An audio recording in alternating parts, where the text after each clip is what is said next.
اور اس کے ثبوت کیا ہے کہ ہم نے اپنی اکانومی بچا لی، اپنے غربت بچا لی، اپنے روزگار بچایا لوگوں کا، اور ہمیں اپنی انڈسٹری بچا لی، اور ہم نے یہ 5.7 اور 6% پہ گرو کیا۔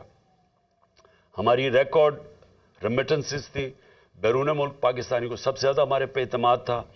31 ارب ڈالر کی انہوں نے ریمیٹنسز بھیجی، جو ریکارڈ تھا۔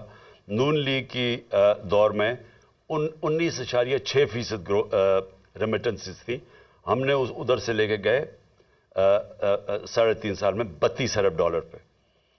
ہمارا جو ڈیفیسٹ چھوڑ کے گئے ہم، اس کے باوجود کہ تیل کی قیمتیں ریکارڈ کی پرائس پہ تھی، ساری چیزیں مہنگی ہو گئی کرونا کی وجہ سے، سپلائی شارٹیجز کی وجہ سے، اس کے باوجود ہم جو جی ڈی پی چھوڑ کے گئے تھے کرنٹ اکاؤنٹ بیرونی ڈیفیسٹ، وہ 4% تھا۔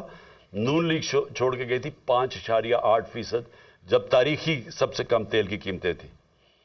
ہماری گندم 27.5 ملین ٹن ہماری گندم تھی، جو کہ ریکارڈ تھا پاکستان کی تاریخ میں۔ ہماری جو چاول تھا وہ 9.3 ملین ٹن تھا، جو ریکارڈ تھا۔ ہمارا جو مکئی تھی وہ 9.6 ملین ٹن تھی، وہ ریکارڈ تھی۔ اور ہماری آخری سال میں جو گنا تھا وہ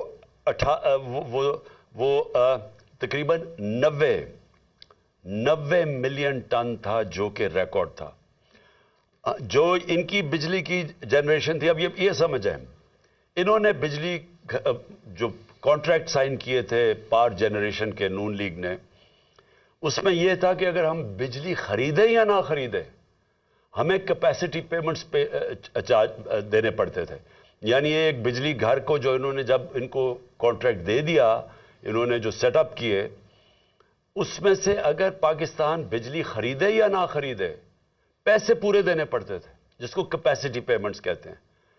تو اس کے لیے اگر آپ جب تک ہم بجلی، اور انہوں نے اتنے زیادہ بنا دیے، کیپیسٹی اتنی زیادہ کر دی، ہمارے پاس ملک کے پاس طور طریقہ ہی نہیں تھا وہ بجلی استعمال کرنے کا، ہمارے میں کیپیسٹی نہیں تھی، پیسے ہم پھر بھی ان کو دے رہے تھے۔ تو اس کا مطلب بجلی کی کنزمپشن بڑھائی جائے، تاکہ ہم کم از کم ہمارے پاس آمدنی آئے وہ ان کو پیسے دینے کی۔ تو انہوں نے 80 ملین یونٹس ان کے دور میں تھے، ہم اس کو لے کے گئے 116 ملین یونٹس پہ اپنے دور میں، بلین یونٹس میں، مطلب ارب یونٹ، 116 ارب یونٹس میں۔ انہوں نے کوئی اپنی اس دور میں ڈیم نہیں بنائی۔ ہم نے 6 ڈیمز کا شروع کیا، جس میں 2 بڑی ڈیمز تھی، یہ 50 سال کے بعد ہم نے شروع کیا۔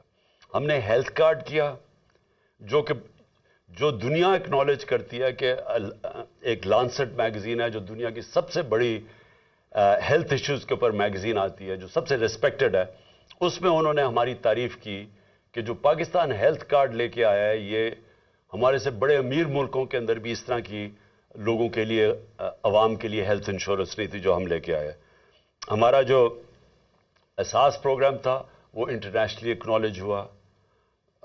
وہ جو کارنل یونیورسٹی تھی، انہوں نے اسٹینفورڈ یونیورسٹی کی ریسرچ نے کہا کہ پاکستان ایک فلاحی ریاست کی طرف جا رہا ہے، جو ہمارا اساس پروگرام تھا۔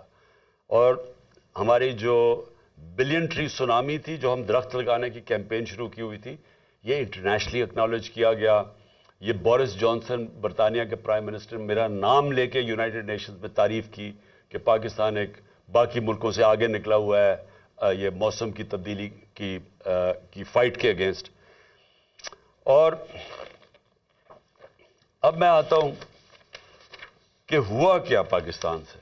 میں جو یہ آج میری پریس کانفرنس ہے، اس کا مقصد یہ ہے کہ رجیم چینج ہوا۔ یہ جب میں آپ کو اعداد و شمار دے رہا ہوں، یہ پاکستان کی جو اکنامک سروے آف پاکستان ہے، اس میں یہ شائع ہوئے ہیں، اور میں یہ پھر سے کہوں کہ یہ اس حکومت نے شائع کیے ہیں، یہ ہمارے دور کی اکنامک سروے میں شائع نہیں ہوئے۔ تو یہ جو میں آپ کو دے رہا ہوں اعداد و شمار، یہ ہمارے ہر سال کی جو اکنامک سروے نکلتی ہے، اس میں سے میں آپ کو فگرز دے رہا ہوں۔ اب دیکھیں ہوا کیا، ووٹ آف نو کانفیڈنس آ گئی،